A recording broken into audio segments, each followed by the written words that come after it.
पुष्प के 3 या 4 सवाल परीक्षा उपयोग किया। मैं कोई यहाँ पूरा इसका डिस्कशन नहीं करता। सबसे पहले पुष्प जो है पौधे का सर्वश्रेष्ठ भाग। एक सवाल आता है कि इस पौधे का सबसे उत्तम श्रेष्ठ भाग कौन सा है? पुष्प।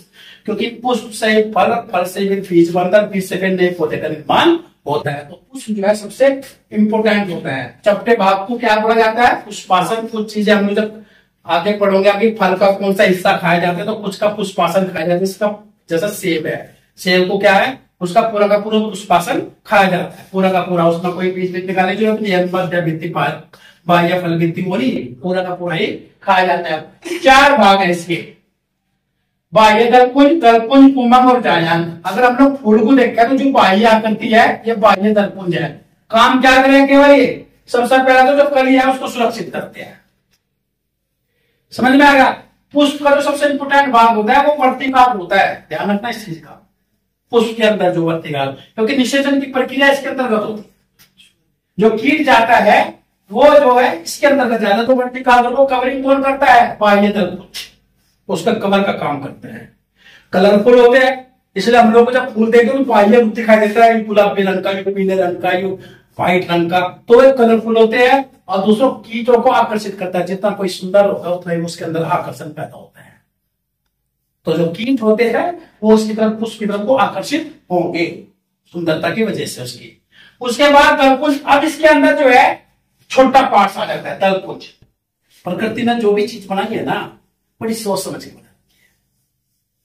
जैसे मानव शरीर में ये खोपड़ी है, इस खोपड़ी के ऊपर क्रोनियम है जिसका खोल है, जिसमें 8 हड्डी से जुड़ी हुई होती है। कपाल जिसको बोलते हैं, उसके भीतर आपका मस्तिष्क रख रखा है ना, जो सबसे ट्रांसमीटर होता है। इसी प्रकार अगर उसने पुष्प का भी निर्माण किया है तो पुष्प वर्तिकाग्र को सबसे अंदर रखा है।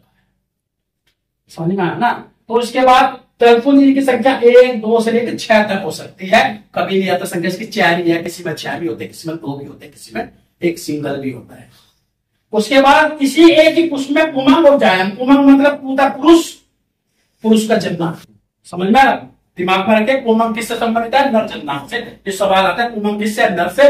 और जो जायंत है किससे? ये वो जो है मादा से। इसे बोलते हैं पुंग के सभी बोलते हैं पुमंग को। और ध्यान रखना इस चीज का 3 प्रकार होता है पुंग के साथ। उसके भाग होते हैं 3 प्रकार नहीं भाग, एक तंतु, फिलामेंट्स और परागकोश। समझ में आए? जिस स्थिति में बीजांड फलन से लगा होता है, बीजांड कहां है? अगर किसी पुष्प को देखे तो अंदर जो बीज होता है, बीज। समझ में आएगा? पुष्प से फल, फल से बीज बनता है। तो जो जोड़ता है ना उसको बोलते हैं फाइलम। वरंत होता है डंठल। एक तरह से शादी भाषा में वरंत होता है डंठल, जिससे जुड़ा रहता है बीज, उसको बोलते हैं फाइलम। और पुष्पों का अध्ययन एंथ्रोपोलॉजी के अंतर्गत परागण प्रक्रिया क्या होती है? निषेचन प्रक्रिया होती है। 2 प्रकार की होती है, स्वपरागण और परपरागण। यहां मतलब यहां हम लोग गड़बड़ कर सकते हैं। स्वपरागण और परपरागण क्या होता है? स्वपरागण का मतलब शाब्दिक अर्थ पर हम लोग क्या दिमाग बैठाएंगे? स्वयं के द्वारा निषेचन। पर माने दूसरे के द्वारा निषेचन नहीं। स्वपरागण का मतलब तो जब एक पुष्प से निकलने वाला कण उसी पुष्प के दूसरे हिस्से में या उसी पौधे के किसी अन्य पुष्प के साथ क्रिया करता है। एक पौधे पर दुनिया भर के फूल लगे रहे, समझ में आ गया? एक से निकला और दूसरे में गिर, तो होता है स्वपरागण। और परपरागण एक से निकला और दूसरे पौधे के पुष्प, अपने वाले में दूसरे पौधे के पुष्प में चला गया, उसे बोलते हैं परपरागण। परागण कितने किसके सहायक कौन होते हैं? परागण के वायु, कीट, जल, पक्षी और दूध, ये परागण के सहायक होते हैं। जो है पुष्प। पहला सवाल, फल का निर्माण कहाँ हो? अंडाशय। यानी कि साधारण सी भाषा में जो पका हुआ अंडाशय है उसे ही फल कहते हैं। तो एक सवाल तो यही है कि फल का निर्माण होता कहाँ है? अंडाशय से। सबसे इंपोर्टेंट चीज क्या है? यहाँ तो हम लोग केवल जानेंगे इस चीज को कि फल का भाग क्या है। अगर कोई फल है, सोच कीजिए, अगर वो सेब ही है, सेब तो वैसे पुष्पासन कहलाया जाता है, लेकिन इसकी किसी भी फल में चीज देखिए कि 3 फल वृत्ति होती है। बाह्य जो आपका कवरिंग एरिया होता है उसे बाह्य, बीच में जो गुद्दा होता है उसको बोलते हैं मध्य, और तीसरी जो बीज के पास का क्षेत्र होता है उसे बोलते हैं अंदर। एक सवाल पेपर में आता है कि इस फल का कौन सा हिस्सा खाया जाता है? आगे इसमें चैप्टर भाग के लास्ट में लिख रहा है कि कौन से फल का कौन सा हिस्सा खाया जाता है। रट्टे यानी कि वो चीज कोई सोचे मैं रट दूंगा, रट नहीं जाती, वो केवल सोची जा। उस फल को अपने आंखों के सामने रखो और अपने दिमाग में दोहराओ कि आपने इसमें से क्या खाया, क्या चीज छोटी। अगर सपोज करो पपीता है तो पपीता क्या है, मध्य खरबिंदी खाई जा, क्योंकि कोई छिलका भी पेड़ जाकर बैजा तो छिलका पेड़ जाता हुआ कोई नहीं छेलता, कड़वर है ना। एक होशियार होता है, वो कह रहे थे हम तो नहीं पेड़ जाते ऐसा कभी। मैं तू जो नया विचित्र प्राणी है दूसरे ग्रह तारा तेरी साधारण तरीके से जो बात करते हैं। उसके बाद फल के प्रकार, साधारण तरीके से फल दो प्रकार का। एक सवाल इसमें से आता है सत्य फल और असत्य फल। सत्य फल किसे कहते हैं, जिस फल का निर्माण केवल अंडाशय के साथ होता है, अंडाशय होता है केवल। जिस फल का निर्माण केवल अंडाशय में होता है, मैंने क्या बोला है कि परिपक्व अंडाशय को फल कहते हैं। तो जिसमें केवल पौधे का एक भाग अंडाशय में से भाग लेता है वे होते हैं सत्य फल, जिसका उदाहरण है आम। जिस फल में इसके साथ पौधे का अन्य कोई हिस्सा, चाहे पुष्पासन हो चाहे बाह्य जलपुंज हो, इनका भी सहयोग रहता है, वे फल होते हैं आपके असत्य फल। और इसे कूट फल भी कहते हैं, जिसका उदाहरण है सेब। वेरी वेरी इंपोर्टेंट, कूट फल किसे कहते हैं, सेब। अगर हम लोग सामान्य तरीके से फल की बात करें, फिर आगे फलों का पूरा वर्गीकरण कर दिया गया। आरआरबी की परीक्षा में मैंने पहले भी रिपीट कर रहा हूं कि जिसमें स्पेशलाइजेशन साइंस के ही सवाल 25 आएंगे तुम्हारे इसमें। एक तो जनरल जीएस का पेपर होता है जिसमें आपने 4 सवाल दे दिए तो दे दिए, नहीं तो कोई बात नहीं। लेकिन जिसमें एक स्पेशलाइजेशन दे दिया कि भाई 25 सवाल विज्ञान वर्ग से आएंगे, तो विज्ञान वर्ग का विद्यार्थी से उम्मीद की जाती है कि दैनिक जीवन में जितना भी साइंस यूज करते हैं हम लोग, चाहे हम लोग जूलॉजी के रूप में, चाहे बॉटनी, चाहे फिजिक्स, चाहे केमिस्ट्री, वो आपके पास हो जाए गहनता के साथ। तो इसमें पूरे संपूर्ण फलों को 3 भागों में बांटा गया, सरल, संयुक्त और संग्रहित। सरल 2 है, एक रस भरे एक सूखे। समझ में आ गया। तो जो रस भरे ये 6 है, जो रस भरे फल है ये कितने हैं, 6, और शुष्क है 9। 6 में पहला क्या है, अधिष्ठिल। अधिष्ठिल को बोलते हैं ड्रूप, इसे नोट कर लेना। इंग्लिश में पूछा ड्रूप फल को उदाहरण बताइए, तो ड्रूप फल का उदाहरण है आम, बेर, नारियल, सुपारी। हमें जरूरत नहीं याद करने की ड्रूप किसका है ना, मैं किसी को वहां पेपर में लिखना, मैं तो दिमाग में बैठाना चाहिए कि ड्रूप फल जो है आम है, बेर है, नारियल है, सुपारी है, ये दिमाग में बैठाना। चाहे कोई फार्मूला यूज करो, चाहे कुछ अपने दिमाग में कैसे भी बनाना है, वो तुम्हें अपने दिमाग में बनाना है। और मैंने उसमें बताता खुद की गई जनरेट बातें ज्यादा दिमाग में रहती है। किसी की रिलेटेड कई बातें किसी यूट्यूब वाले या किसी टीचर ने कह दिया कि कोई भी बाबर के गीत को बताया पानी खा वगैरह जो किसी बोलता है, कभी नहीं याद करो। अगर आपको कोई सूत्र बनाना है ना, कोई चीज आपको बनानी है, तो खुद जनरेट करो ना उसको। आप अपने दिमाग उसमें लगाओ, जिंदगी में नहीं बोलने के, कभी जीवन में, समझ में कभी नहीं बोलने के, तो अपने आप बनाने का प्रयास करो।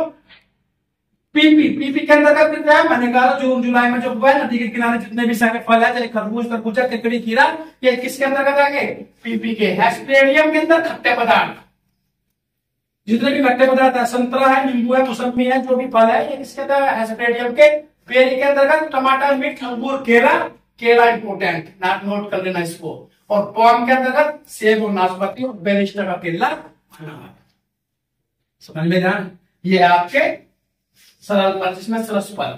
अब एक सवाल आएगा पेपर में, निम्नलिखित में कौन सा शुष्क फल है। अब वहां अपने दिमाग में लगाएंगे 3 फल तो आपको ऐसे मिलेंगे, 3 बार रस हो। एक ऐसा होगा जिसमें रस की मात्रा है तो कम है, बहुत ही ज्यादा, ये बिल्कुल उसमें कम होते ही नहीं रस। तो वहां ऑटोमेटिकली तो इन्हें याद करने की जरूरत है, उस फल को आपको पहचाना, उस पर निशान लगा देना है। 9 प्रकार का है। पहला कैरियोप्सिस, जितने भी अनाज है, जैसे हमने ग्रामीण स्कूल में पढ़े थे, ये जितने भी अनाज संबंधित फल है वे सब कैरियोप्सिस के अंतर्गत आते हैं। दूसरा शिपसेला, गेंदा और सूर्यमुखी, जो इस टाइप के, चाहे गेंदा हो, सूर्यमुखी हो, गुलदावदी हो, डहेलिया हो, कुछ भी हो, जो कि संगठित है, इस तरह से जुड़े हुए हैं, वे सब जो है शिपसेला। नट मीन्स क्या होता है, नट, नट मीन्स क्या होता है, गिरी होती है। नट मीन्स क्या होती है, गिरी, नट बोलते हैं। तो किसमें गिरी किसके अंदर है, ये सिंघाड़ा, लीची, काजू, ये सब क्या होते हैं, नट कहलाए जाते हैं। अखरोट भी इसी के शरीर के अंतर्गत आ जाता है। समझ में आया।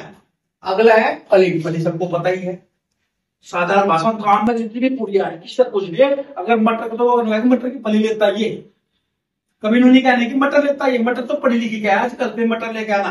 अगर आप बुजुर्ग हमारी दादी की उम्र की कोई होगी तो उन्होंने मटर की फली लेके ये सेम की फली बना रहे। तो फली का मतलब है मटर, सेम, चना। सिलिकुआ सरसों मूली। अब आएगा कास्ट निकाला, जिसे काटने में लकड़ी जैसी स्थिति पैदा होती है। भिंडी को काटने में एक बार रस निकलता है उसमें से, बिल्कुल सूखी सूखी सी निकलती है। तो भिंडी हुई, कपास हुई, क्या है कास्ट निकाला। लोमेंटम, लोमेंटम का क्या होती है लोमेंटम, जिसकी भी ये जो फली होती है ना, ये इमली देखी होगी हमने रखी हुई, उसे लोमेंटम बोलते हैं अंग्रेजी में। अब देखो लोमेंटम बबूल, किक्कर में जाकर देखो, दिमाग में लगाओ, किक्कर का पेड़ पे सामने तो उसकी फली लगती रहती है। ऐसे इमली, ऐसे मूंगफली की स्थिति रहती है। तो ये लोमेंटम है, लोमेंटम बोलते हैं जो ये फली रहती है ना, बायोलॉजिकल भाषा में लोमेंटम ही बोलते हैं। क्रेमोकार्प, जिसकी छतरी बन जाए।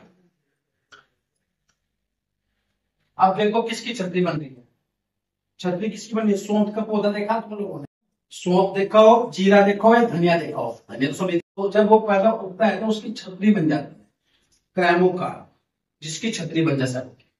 और रेगमा एक वर्ड है, रेडी, रेडी देखा किसना फल, रेडी फल जो होता है नशा युक्त फसल, जैसे आपका धतूरा होता है, अफीम धतूरा वही ऐसा रेडी होता है, वो आता है रेगमा के अंदर। अब पुंज फल, एक सवाल इसमें से आ जाता है, पुंज फल बेटा कौन सा पुंज फल है। पुंज मतलब क्या होता है, इकट्ठा, जो फल समूह में होते हैं, जो फल अकेला नहीं होता, समूह में पूरे ग्रुप में होते हैं, वे पुंज फल होते हैं। बेरी, शरीफा, एस्टिल, रसबरी, होलिकर, चंपा और रंगीन। एक दिन को आप रंगीन मान लो दिमाग में। रंगीन कौन से होते हैं, जिसमें कलरफुल होते हैं, कौन सा फल कलरफुल है तुम्हारा। संग्रहित फल का उदाहरण आता है सोरोसिस, सहतूत, कटहल, अनानास और माइकोलान, बरगद, गुलाब, अंजीर। अब एक जो सवाल सबसे इंपॉर्टेंट है इसमें, किसे बोलते हैं निषेचन, जिनमें बिना निषेचन प्रक्रिया के पैदा कोई निषेचन नहीं होता, निषेचन प्रक्रिया नहीं होती, फर्टिलाइजेशन प्रक्रिया नहीं होती, वे होते हैं अनिषेक फल। इसके 4 उदाहरण हैं, जमीन प्रक्रिया नहीं होती। ये सवाल पूछा जाता है पेपर में, निम्नलिखित में से कौन सा अनिषेक फल है जिसमें जनन प्रक्रिया नहीं होती। तो पपीता, नारंगी, अनानास और अंगूर, समझ में आया। और फलों के दल को बोला जाता है, ये थे फल।